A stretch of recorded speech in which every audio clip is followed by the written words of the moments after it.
Bonsoir à tous et à toutes. Merci de nous rejoindre sur Afro-Info DSA 43, jeudi 25 septembre 2025. Vous êtes nombreux dans les 26 provinces de la RDC et en dehors de la RDC. Nous allons commencer dans l'Est de la République démocratique du Congo, où les combats foragent entre les rebelles du M23 soutenus par l'armée rwandaise et les patriotes Wazalendo appuyés par les forces armées de la République démocratique du Congo, malgré plusieurs démarches diplomatiques aussi pour mettre fin à l'agression rwandaise qui secoue la partie orientale de la RDC. Les combats s'intensifient et nous commençons dans le territoire de Walikale. Qu'est-ce qui se passe à Walikale, comme nous l'avions bien titré avec cette alerte de la société civile concernant donc l'installation des batteries anti-aériennes de l'armée rwandaise à Walikale pour faire face aux avions de chasse ou à l'aviation congolaise qui continue à détruire toutes les positions avec précision des rebelles du M23 soutenus par l'armée rwandaise. C'est ce que nous apprenons, chers téléspectateurs d'Afro-Info DSA 43, après donc des alertes de la société civile, alors que ces derniers temps, les FARDC ont intensifié leurs frappes aériennes avec cible, avec précision, et cela répondant donc aux provocations des rebelles du M23 soutenus par l'armée rwandaise dans le territoire de Walikale. Les FARDC qui ont ciblé donc cette semaine d'ailleurs plusieurs positions. Toutes les bastions des rebelles du M23 ont été tous les bastions des rebelles du M23 ont été détruits dans les frappes aériennes des forces armées de la RDC. Alors, l'armée rwandaise, c'est ce que nous apprenons aussi, chers téléspectateurs d'Afro-Info au DSA 43, à travers cette alerte que la société civile de Walikale alerte les gouvernements congolais sur l'installation des batteries anti-aériennes à Walikale par l'armée rwandaise. L'armée rwandaise a placé plusieurs batteries anti-aériennes sur plusieurs collines dans les territoires de Masisi et Walikale. C'est pour empêcher le déploiement de l'aviation des forces armées de la République démocratique du Congo. Selon Fisto Misona, qui livre d'ailleurs cette information, il est membre de la société civile du Nord Kivu. Il précise que les rebelles du M23 soutenus par l'armée rwandaise renforcent leur position sur plusieurs lignes de front. Donc, chers téléspectateurs d'Afro-Info DSA 43, Fisto Misona, qui a été donc interrogé par nos confrères de la radio Top Congo FM, affirme que les rebelles du M23 ont installé les premières batteries anti-aériennes pour donc stopper les frappes aériennes des forces armées de la RDC contre l'armée rwandaise sont installées au niveau de Katale. C'est ce que Fisto Misona donc. Katale, là, ce n'est pas dans le territoire de Walikale, c'est dans le territoire de Masisi.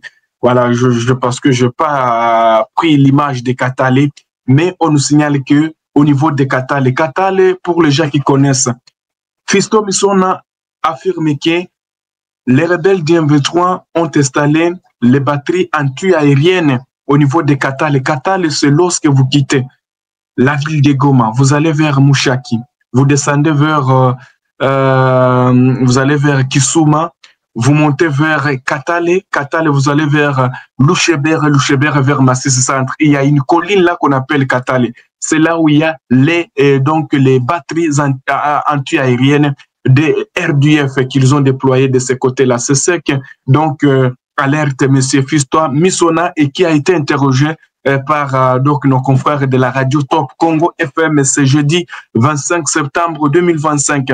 Alors, il a dit que d'autres batteries anti-aériennes des RDF ont été installées au niveau de Walikale parce que les rebelles du M23 et l'armée rwandaise ont obligé à la population de certaines zones d'abandonner leurs villages car ils veulent lancer des offensives sur les forces armées de la République démocratique du Congo.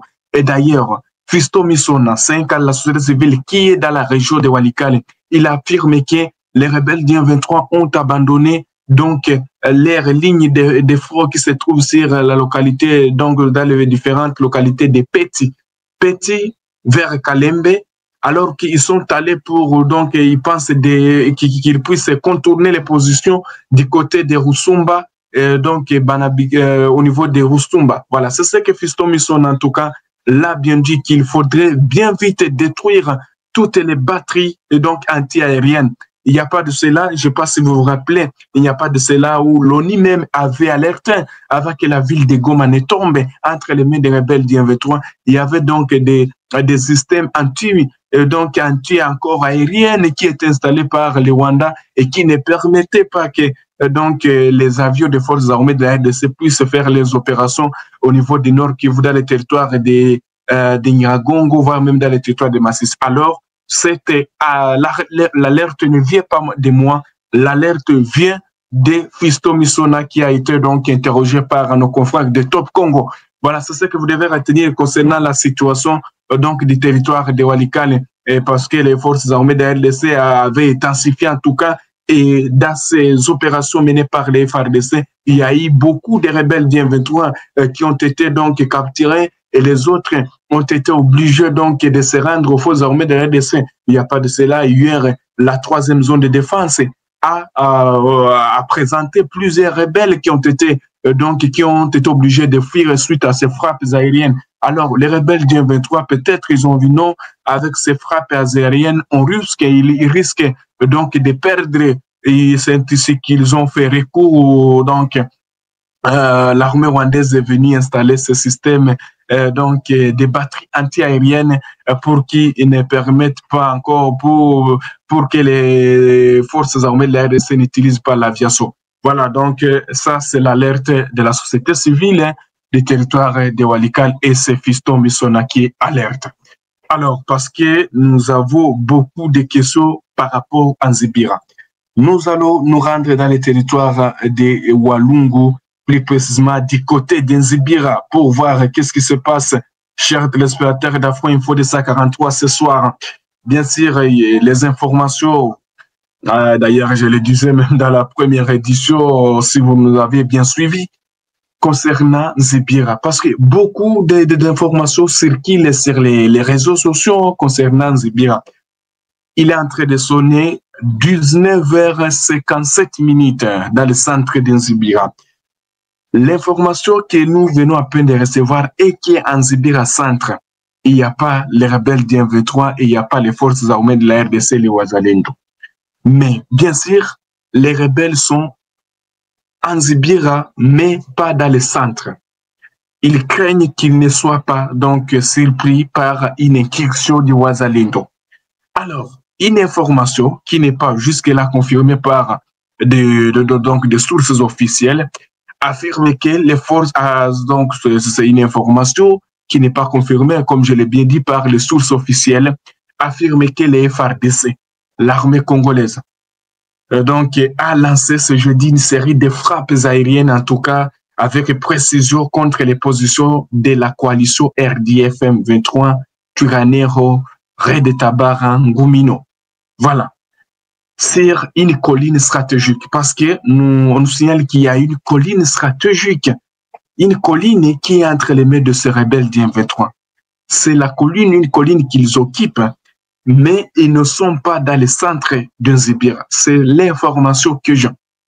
Alors, selon des sources sécuritaires locales, l'opération a été menée à l'aide des drones, des combats d'aviation, d'avions de chasse Sukhoi 25, qui a visé donc un dispositif anti-aérien mis en place par les rebelles du M23 et leurs alliés rwandais pour ne pas les systèmes là, c'est l'eau. Donc ces sources qui ne sont pas officielles, ces systèmes là a été bien détruit par les forces armées de la République démocratique du Congo, et il y a probabilité que peut-être dans les heures qui suivent ou dans les jours qui suivent, vous attendiez que les Wazalendo et les forces armées de la RDC ont délogé les rebelles du M23. C'est une colline qui est proche de Nzibira, qui est occupée par les rebelles du M23, soutenue par l'armée rwandaise, alors que les combats se poursuivent dans la zone et des témoins parlent en tout cas d'affrontements d'une grande, rare intensité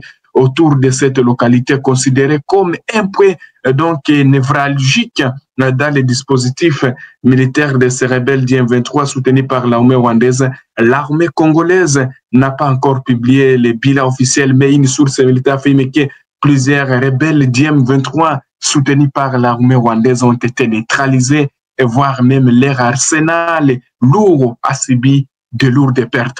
C'est ce que nous apprenons aux chers téléspectateurs d'Afro-Info 243 concernant donc l'information d'Inzibira. Alors qu'Inzibira demeure ce jeudi après-midi l'épicentre, selon des sources, des affrontements entre l'armée congolaise, les forces armées de la RDC et les rebelles du M23 soutenus par l'armée rwandaise.